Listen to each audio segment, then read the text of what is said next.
Boa tarde, meu nome é Kelly, eu sou acadêmica do primeiro ano de medicina e hoje eu vim falar um pouquinho sobre o potencial de ação cardíaco.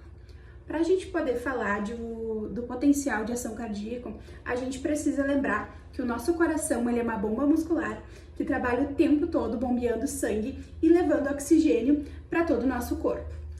Mas para isso acontecer de forma rítmica, ele precisa de sinais elétricos bem coordenados. E quem comanda isso é o que chamamos de potencial de ação cardíaco. É uma sequência de eventos elétricos que ocorre dentro da célula do coração. Esses eventos eles acontecem porque certos íons, como sódio, cálcio e potássio, entram e saem da célula, gerando esse impulso que fazem o coração bater.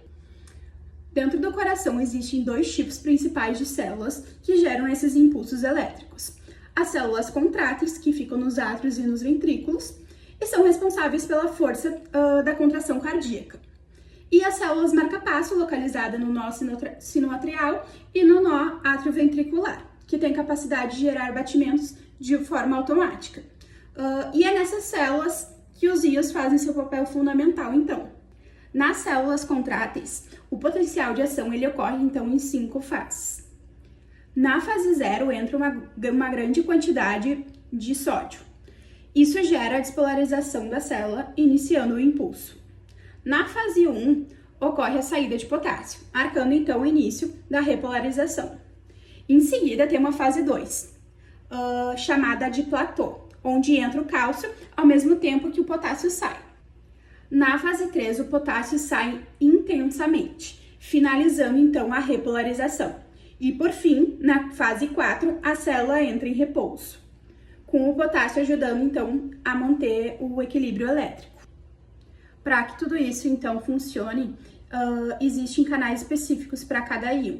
Então eles abrem e fecham nas horas certas. A gente chama isso então de condutância, o quanto um íon consegue atravessar a membrana na célula. Então, quando a condutância do sódio aumenta, ele entra e despolariza.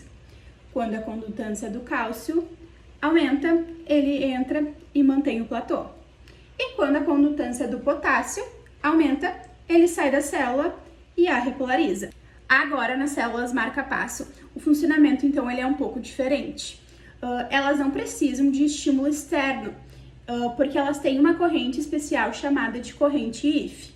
Essa corrente, então, ela permite a entrada lenta de sódio, iniciando uma despolarização espontânea, já na fase 4. E em seguida entra o cálcio, completando então a despolarização. Entender esse processo é essencial na nossa futura prática médica. Ele ajuda a explicar então arritmias cardíacas, a entender como funcionam os fármacos antiarrítmicos e a interpretar exames então como o ECG. Além disso, mostra por que essas alterações de íons, como o potássio muito alto, um cálcio muito baixo, podem afetar então o ritmo do coração. Resumindo, o potencial de ação cardíaco é a base elétrica do nosso coração. E tudo isso depende da dança coordenada de sódio, potássio e cálcio. Quando esses íons, então, eles entram e saem no momento certo, o coração ele bate com perfeição.